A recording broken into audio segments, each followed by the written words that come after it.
तो हेलो दोस्तों, आपका स्वागत है हमारे एक और नई वीडियो में। तो पिछले एपिसोड में हमने देखा था कि जियोयान ने ली जियानफेंग को मार डाला था। तो आइए देखते हैं कि इस एपिसोड की स्टार्टिंग में क्या होता है। इससे पहले चैनल पे नए हो तो जाके चैनल को सब्सक्राइब कर लो, लाइक शेयर एंड कमेंट जरूर से कर देना। उसके बाद यह वीडियो आपको तभी समझ में आएगा जब आप पिछला वीडियो देखेंगे। तो कल हमारा वीडियो नहीं आ पाया था क्योंकि कल मैं थोड़ा बिजी था, घर पे था नहीं। तो आज देखते हैं कि इस एपिसोड की स्टार्टिंग में क्या होता है।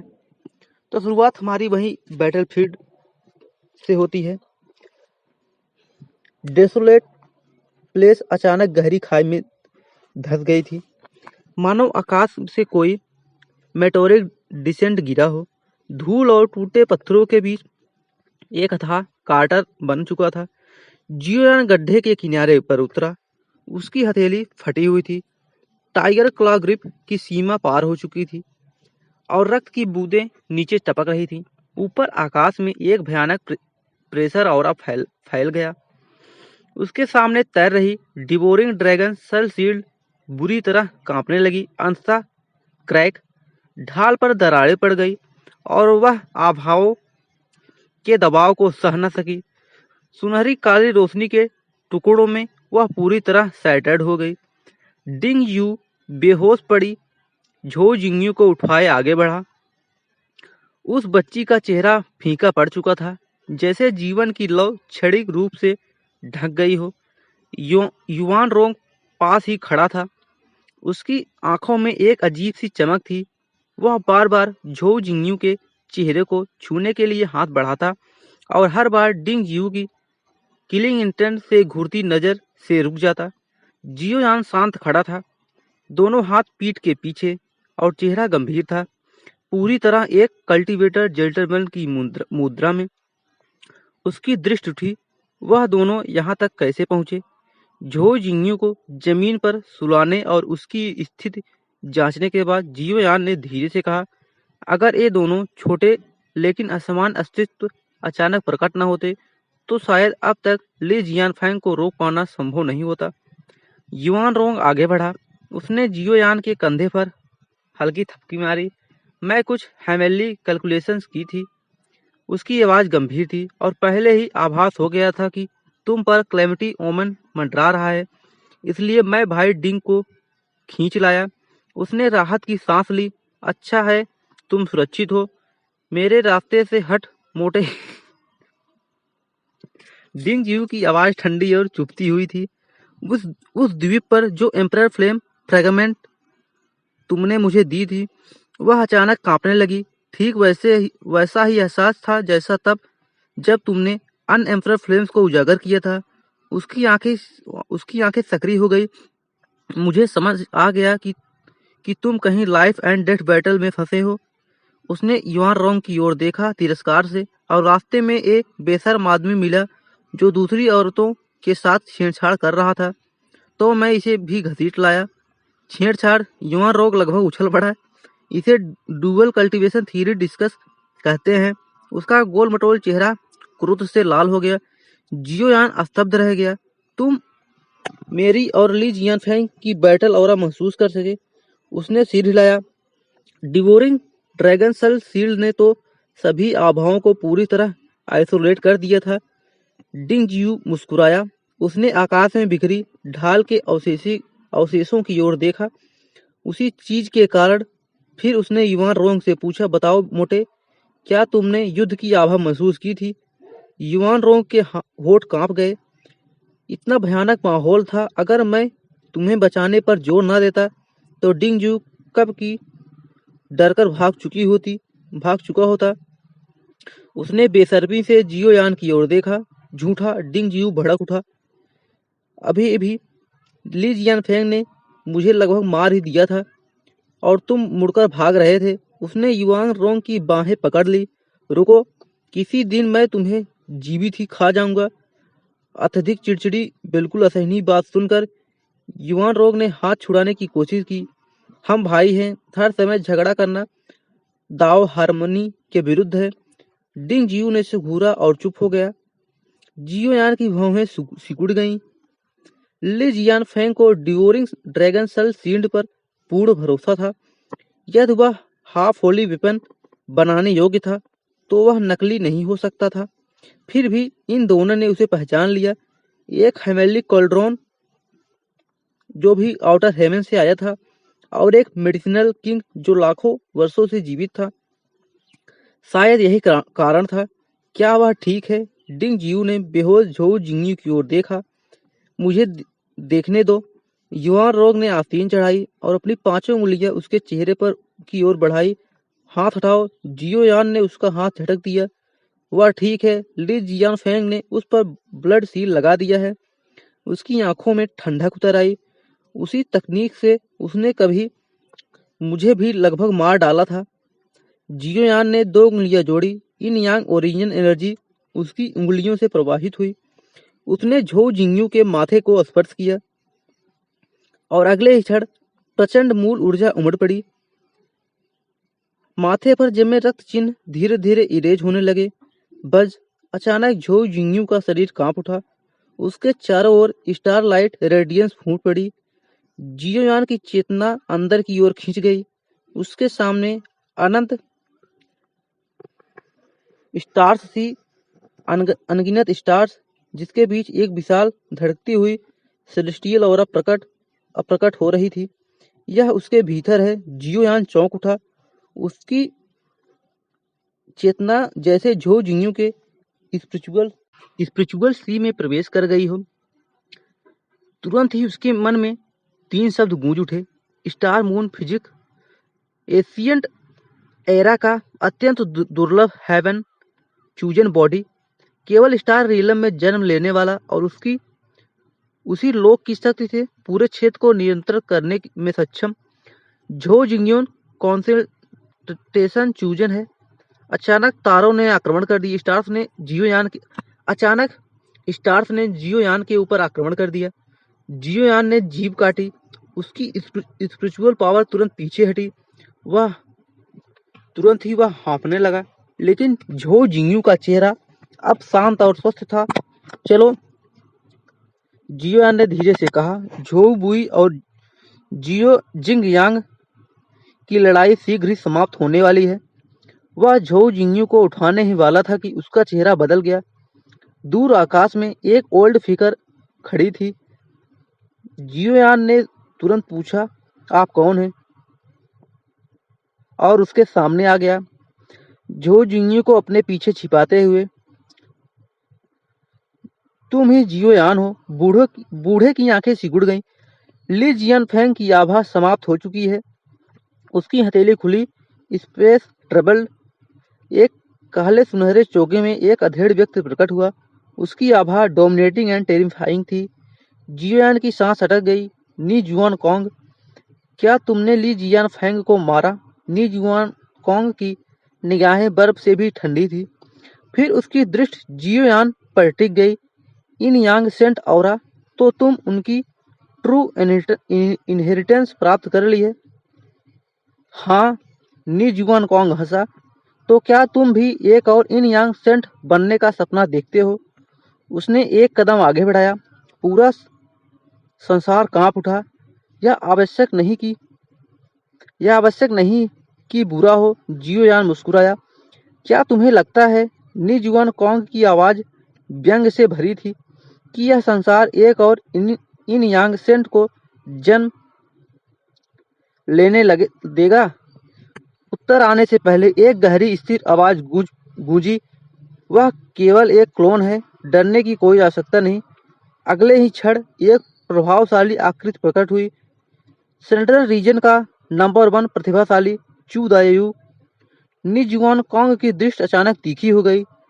चू दायू के प्रकट होते ही क्षण भर के लिए उसके भीतर उठता किलिंग इंटेंट उभरा, पर वर्षों की सत्ता साधना ने उसे तुरंत दबा दिया। चेहरे पर एक संयमित मुस्कान लौट आई, ऐसी मुस्कान जो केवल अलायंस लीडर ही धारण कर सकता है। मेरे युवा मित्र चू, उसकी आवाज शांत थी पर गहराई में शीतलता छिपी थी। तुम यहाँ क्यों आए हो? चू दायू स्थिर खड़ा रहा। उसकी ऑरा ना तो विस्फोटक थी, ना ही दमनकारी। फिर भी पूरा क्षेत्र अवचेतन रूप से उसके अस्तित्व को स्वीकार कर रहा था, जैसे हवा स्वयं उसके इर्द गिर्द एलाइन हो गई हो।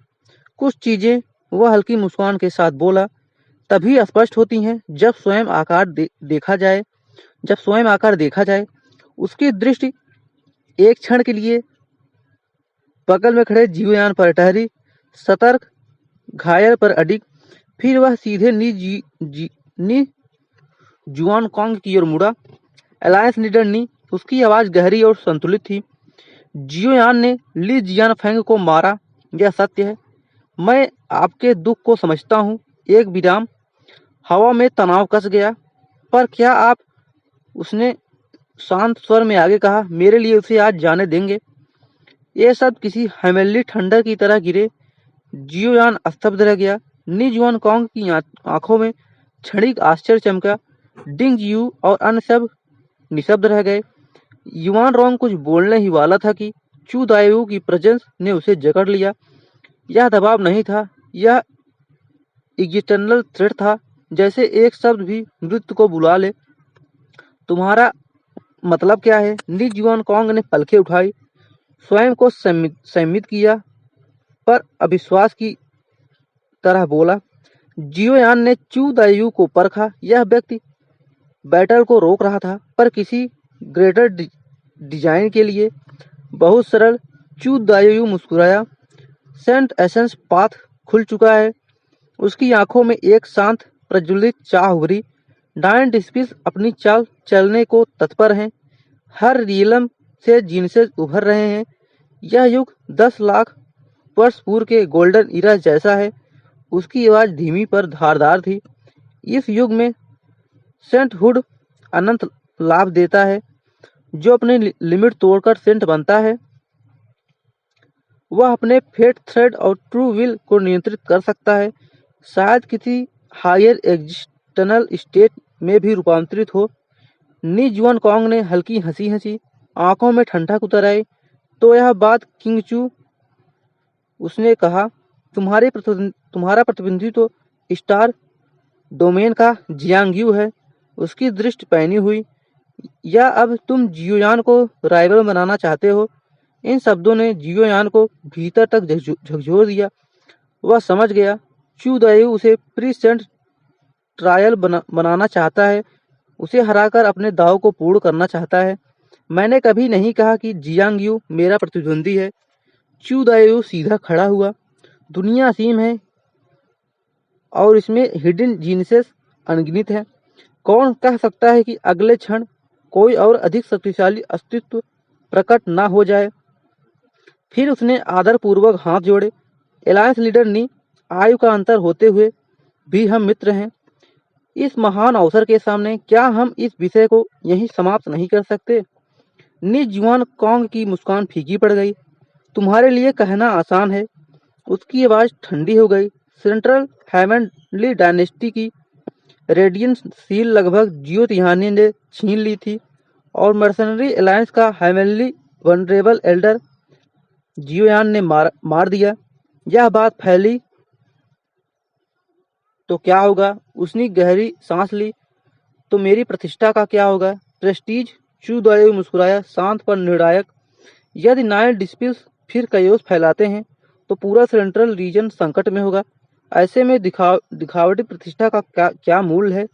उसने वचन दिया, यदि मैं चू दायू बैटल के मध्य से सेंट बनता हूं तो मर्सनरी अलायंस विनाश से सुरक्षित रहेगा। निजुआन कॉन्ग की भौहें सख्त हो गईं।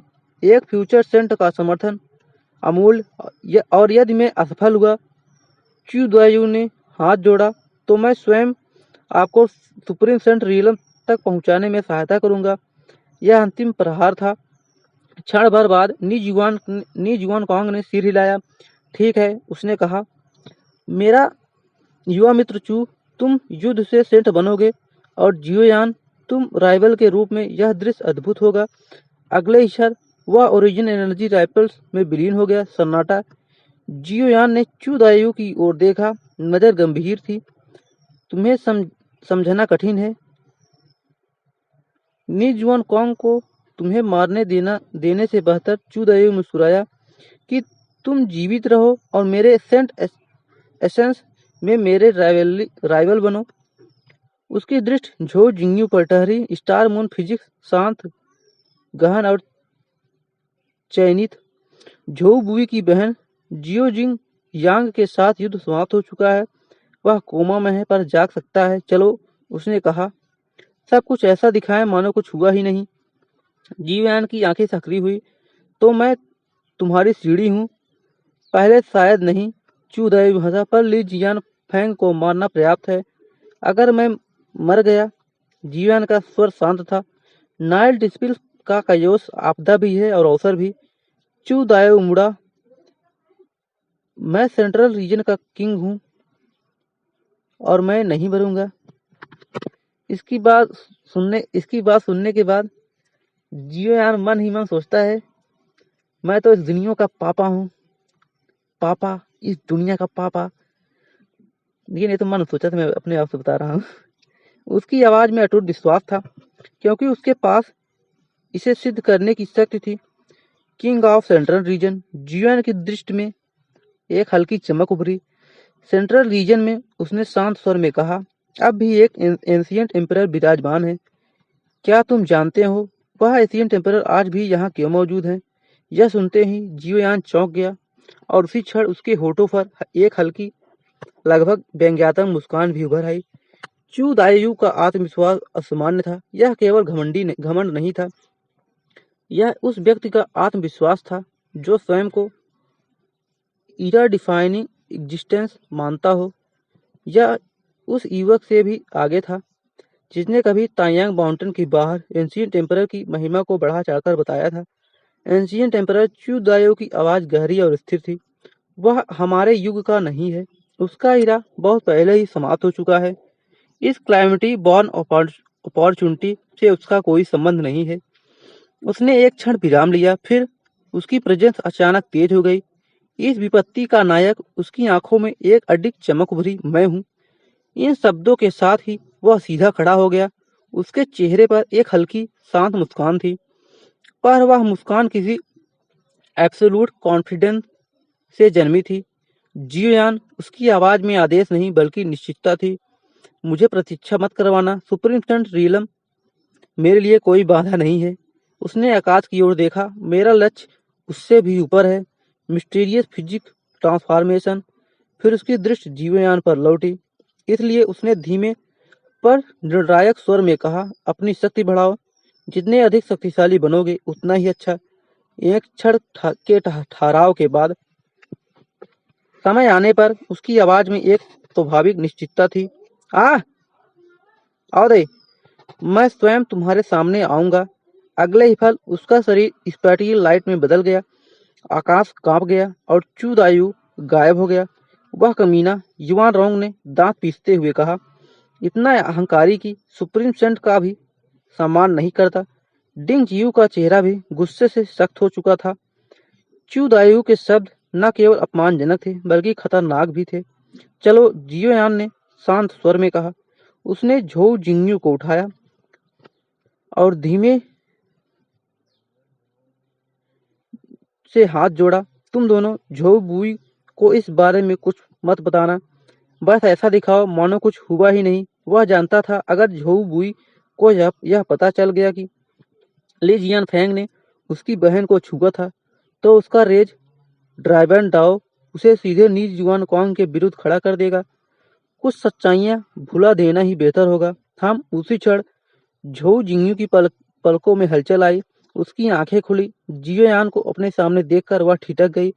उसने उठने की कोशिश की, पर शरीर में कोई बल नहीं था। सिर में असहनीय पीड़ा थी। जियोयान, उसकी नजर कमजोर थी। तुम यहाँ क्यों हो? मुझे क्या हुआ? उसका चेहरा पीला पड़ गया था। मेरा भाई, उसने घबरा कर पूछा। झोउ बुई, वह जीता या हारा? उसकी चिंता देखकर जियोयान के होठों पर एक फीकी मुस्कान उभरी। यह लड़की खुद इस हालत में भी अपने भाई की जीत हार की फिक्र कर रही थी। मर्सनरी अलायंस की दिशा में नी जुआन कॉन्ग के क्लोन की सोर्स ओरिजिन लिए जू वानियान तेजी से बढ़ रहा था। अलायंस लीडर, उसने आँ भरी। क्या आप सचमुच चू दायू की बातों पर विश्वास करते हैं? यह सुनने के बाद निजुआन कौंग चुप रहा और काफी देर बाद उसने बोला, चू दायू जीवयान को स्टेपिंग स्टोन बनाकर युद्ध के माध्यम से सेंट बनना चाहता है। उसकी आवाज ठंडी थी, इसलिए वह जीवयान को मरने नहीं देगा। ऐसे व्यक्ति से शत्रुता मोल लेने के बजाय बेहतर है कि मैं उससे ओल्ड फेवर में बांध लूं। जू वानयान की भौहें सिकुड़ गई, लेकिन यह कृपा उसने धीमे कहा, ली जियानफैंग के जीवन की कीमत पर मिली है। एल्डर ली की मृत्यु के बाद एलायंस के भीतर बड़ा पावर रिफल्स होगा जो परेशानी खड़ी करे। नी जुआन कौंग ने ठंडे स्वर में कहा, उसे मार डालो। यही तरीका था जिससे जिससे उसने सेंट्रल रीजन और स्टार डोमेन में मर्सेनरी एलायंस को फैलाया था। सेंट जू वानियन की आवाज हल्की कांप गई। क्या चू दायू सच में उस स्तर तक पहुंच सकता है? नी जुआन कौंग कुछ क्षण चुप रहा। एल्डर जू, उसने गहरी आवाज में कहा, इस दुनिया में बहुत सी चीजें मेरी समझ से परे हैं, फिर लेकिन मुझे पूरा विश्वास है चू दायू इन यांग सेंट लॉर्ड के बाद सेंट्रल रीजन का सबसे प्रतिभाशाली व्यक्ति है। उसकी आवाज धीमी हो गई और इस क्लैमिटी में वक्त अधूरा रह गया। जू वानियान ने दूर चमकते झोंग टियांडू की ओर देखा और चुपचाप आंख भरी। ली रिवर के तट पर प्रतिभाओं का उत्सव अपने चरम पर था। फिनिक्स पवेलियन में हंसी, प्रकाश और प्रशंसा गूंज रही थी। झो बुई पीला पड़ा स्तंभ का सहारा लिए खड़ा था। जियो जिंग यांग भी मुश्किल से खड़ा रह पा रहा था। यह युद्ध, नी ने मुस्कुराते हुए कहा, वास्तव में दुर्लभ था। स्टार डोमेन में जियो जिंग यांग ने भौवें सिकुड़ते हुए पूछा, जियांग यू के अलावा तुमसे अधिक शक्तिशाली कौन है? बहुत से, झो बुई ने धीमे उत्तर दिया। जियो यान भी। झो बुई ने उसकी ओर देखा और चुप रहा। फिनिक्स पवेलियन के बाहर जियो यान खड़ा था। उसकी नजर दूर खड़े चू दायू पर थी। वह शांत था, निर्लिप्त, मानो कुछ भी हुआ ही ना हो। जियोयान जानता था, ऐसा व्यक्ति अगर राइवल बन गया तो वह सबसे खतरनाक प्रकार का शत्रु होगा। तो दोस्तों, आज के लिए बस इतना ही। चैनल पर नए हो तो लाइक, शेयर एंड सब्सक्राइब जरूर से कर देना। मिलते हैं अगले एपिसोड में। धन्यवाद दोस्तों।